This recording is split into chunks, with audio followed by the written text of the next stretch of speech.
Hey y'all, it's Kelly Clarkson with Wayfair, where delivery and setup are as easy as a few taps on your phone. Picture this. You're relaxing in an old hammock, scrolling Wayfair's app when you spot it. A brand new patio set. Next thing you know, Wayfair delivers it right to your patio and sets it up. Oh, you need a new grill too? All right, Wayfair's got you covered. With Wayfair's room of choice delivery and fast expert setup on qualifying orders, life gets a little easier. Visit wayfair.com or the Wayfair app. Wayfair, every style, every home. Why would you want to turn your hobby into a business? Stay tuned to find out. Welcome. Okay, here's the question. You serious? How are we dark horses? You know, the ones everyone is betting against, the ones they don't expect to win, place, or even show on the track, and they'll even laugh on us when we talk about trying. How do we show the world our greatness and triumph? Come on. Well, that's the question, and this podcast will give you the answers. Let's go. This is The Dark Horse Entrepreneur. My name is Tracy Brinkman. And push it up. What is up? What is up? What the hell is up, my dark horse friends and family? Welcome back to your daily dose of hobbyist to entrepreneur learning. I'm your dark horse host, Tracy Brinkman, and you? Well, that, my friend, is infinitely more important. You are a driven entrepreneur or one in the making. Either way, you're here because you're ready to start, restart, kickstart, or just start leveling up with some great marketing, personal, or business tips and results in order to build that beautiful business of yours into the empire it absolutely deserves to be. And that's why I'm here hitting you with yet another Daily Success episode coming to you straight from the Dark Horse HQ as we dive deep into success with actionable advice, tips, and steps to help you level up your game, because as we already know, there are no shortcuts to success except for taking those little steps towards your goal every single day. Now, as always, before we kick this off, I know you want to keep getting all these daily success tips, so make sure you go down there, hit that subscribe button, and while you're there, drop us a 5-star rating. Leave us some kind words in the reviews. Heck, drop some words in the reviews of suggestions. Hey, here's an episode I'd like to hear you talk about. Here's a person I'd like to hear you interview. Whatever it is, trust me, I read every single one of those reviews. And these subscribes, ratings, and reviews tell those podcast platforms out there to lift us up a little bit in the rankings so that we can reach more driven entrepreneurs just like yourself. So I'm going to assume you're giving the value. And if you are, please take a moment, show the love, and help spread the word. I appreciate you. Now, on Monday, back was at episode 187, Mr. Tom Antion just delivered so many amazing entrepreneurial value bombs on us in that show. And if you haven't listened to that show, please go back and listen to it. It's episode 187 with Tom Antion. He delivered so much value from his quarter century of business knowledge, most of it on the internet. And one of the great things he dropped in there spawned this episode, which was turning your hobby into a legitimate business and reaping the rewards that come from that. So let's say, for example, you enjoy golfing, right? And you want to go out and you want to golf. So what if you turned your hobby of golfing into a little business, right? Create yourself a little website, get yourself a little business license. That way, anything having to do with your golfing now is a business expense. And, hobbies aren't generally money making, and they're not about making you successful like businesses are. Hobbies are more like they put that smile on your face at the end of a long day or a long week. Maybe they're something where you escape into. They tend to show off things that you have an interest in, things you have a passion for, things you have a love for, right? Be it baseball or golf or drawing or public speaking. But here's the question, right? What if you could turn that hobby into an actual business? How amazing would that be, right? Because you've heard me say it time and time again, right? Do work you love. Be yourself. Whatever business event you embark upon, it should be about that passion. But businesses require more than passion. The business, world can be a bit it's cutthroat, right? And you got to get in there with some careful planning and commitment. And if you put that passion for your hobby and throw in a little business planning, well, you could shift your mindset from a hobbyist to an entrepreneur, couldn't you? And even if you don't do it as I'm going to make thousands of dollars a month business, you can certainly turn it into a business that will enable you to reap the tax benefits. Right now, again, I'm no tax lawyer. You're going to want to check with your accountant and what have you. But, based off the questions I have asked thus far, seems like an awesome opportunity. And Tom's been doing it for a quarter century, so there's that, right? But I think the first thing you're going to want to ask yourself is, how far do you want to take it? Do you just want it to continue to be your free, spirited, loving hobby? Or do you want to go full on business mode, right? You want to go entrepreneurial gangster on this thing. And either one of those goals are going to require an entirely different path.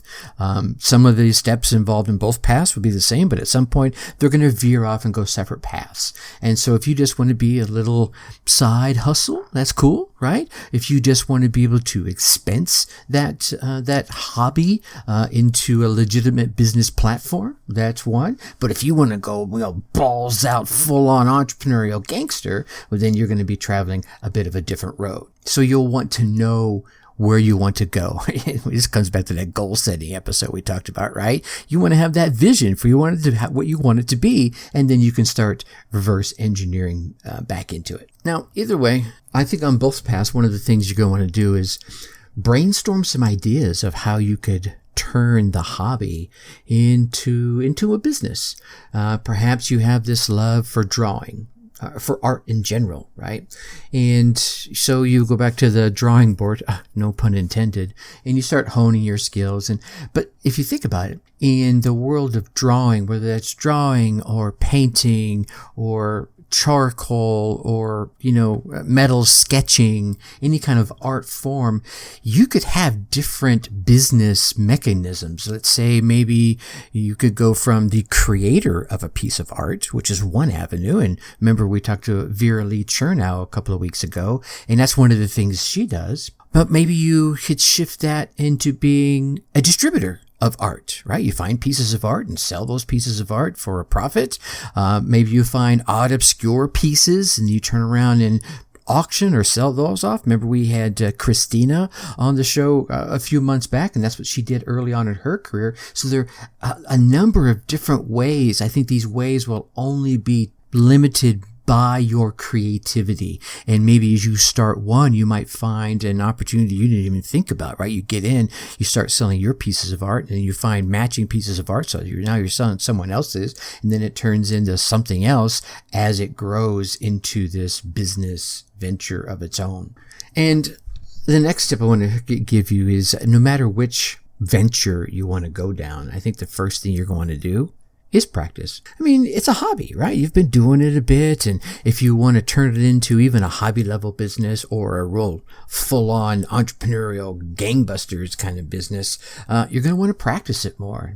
And you may practice it even more as a result of being able to have those costs deferred into your business expenses. But either way, you're going to want to take up the practice of practicing, because maybe one of the avenues you say is, I want to show people how to do different things. So in the world of art, maybe it's how to do this kind of painting, or how to do that kind of drawing, or how to do that kind of pencil sketching. And you're going to want to hone some skills to do those how-tos, and then you can sell those how-tos back out to the folks. So you always remember, practice makes perfect. And I don't know if it's practice makes perfect. Practice definitely makes better. And as you've always heard me say, right, you don't have to be miles ahead of somebody to be able to impart knowledge upon them. You just need to have one unique angle, or maybe be a few steps ahead of them. And as you continue to practice, you can continue to stay a few steps ahead of your audience or your tribe, and continue to share the knowledge you have and the knowledge you just learned, as well as knowledge you need to gain. And then finally, as with any business, you want to look for that first sale, right?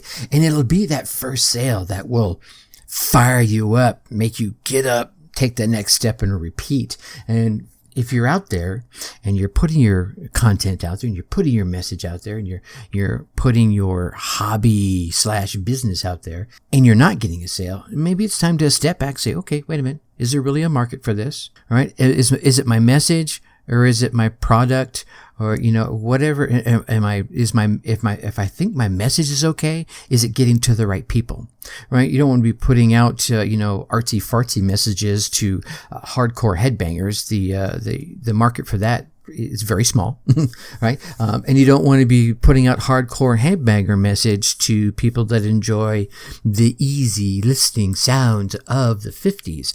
There's a disconnect of the message. So review that. And it doesn't really matter, I think, where that first sale comes from. It could come from a neighbor, right? It could come from a sibling, right? It could come from a loved one, childhood friends, those folks that just say, hey, I'm going to buy this just to support them. That energy that you'll get from that sale will motivate you to the next one. And again, it really comes back to the question I asked you earlier. Do you want to make this kind of a tax deferring hobby opportunity, or do you want to make this a hobby into a revenue generating opportunity? And if you want to turn it into a revenue generating opportunity, then if that first sale is not coming, then you want to go back and look at your planning, your idea, your execution, and try to work the kinks out of the system that you're using. And that system just could be, this step, 1 step, 2 step, 3 step, right? Or maybe even reach out and recruit someone who's got a mindset for marketing, whatever it is that you're doing, and get their ideas into the mix and sort them out. But man, I'm telling you, once you get that first sale, you are well on the road to turning your hobby into that legitimate business you may be looking for it to be. And I think last but not least, as with anything else in the world, you want to be consistent. And especially if you're doing something like, jumping off the cliff and growing wings on the way down. If you decide, I'm going to quit my cubicle space and I'm going to start pursuing this as my new revenue generating opportunity. Really not. Well, you just kind of made your choice then, didn't you? You're going to want to make sure you put in the effort, put in the work. I know I just did a little spoof video on my Facebook Lives. If you want to have rock star results, you're going to have to put in rock star hours. And you can ask the rock stars. They put in some hours, and especially in the beginning, right? You're not going to be, doing your 8-hour day. You'll probably be spending 8, 10, 12-hour days in the beginning to get that momentum going. It's like pushing a car, right? You're going to put in that extra effort to get that car moving. And once you do, you can put in a little less effort just to keep it going. But man, once you stop, then you got to work it all over again, right? So you don't want to do that. So put in that time consistently and you can't go wrong. And even if you're picky about when you work, right? You can pick your hours when you work. I want to work early in the morning and leave my days open to do the hobby that I'm trying to turn into a business, right? But you're going to have to put in the work, be tough on yourself, maybe even get yourself a coach until you can start seeing those results and those profits. All right. Now, tomorrow on the live episode, we're going to talk about email, the one ring to rule them all. Yeah. My J.R. Tolkien friends' ears just perked up, right? All right, my Dark Horse friends and family.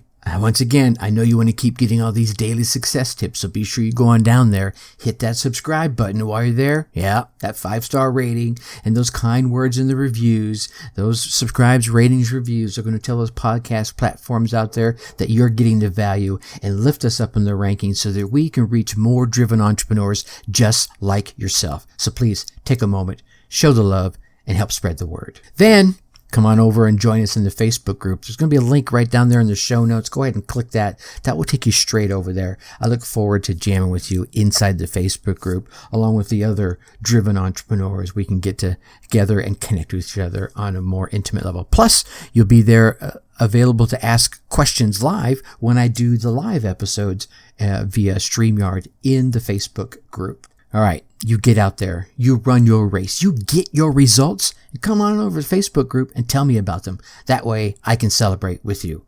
Till tomorrow, think successfully and take action. Thank you for listening to the Dark Horse Entrepreneur Podcast.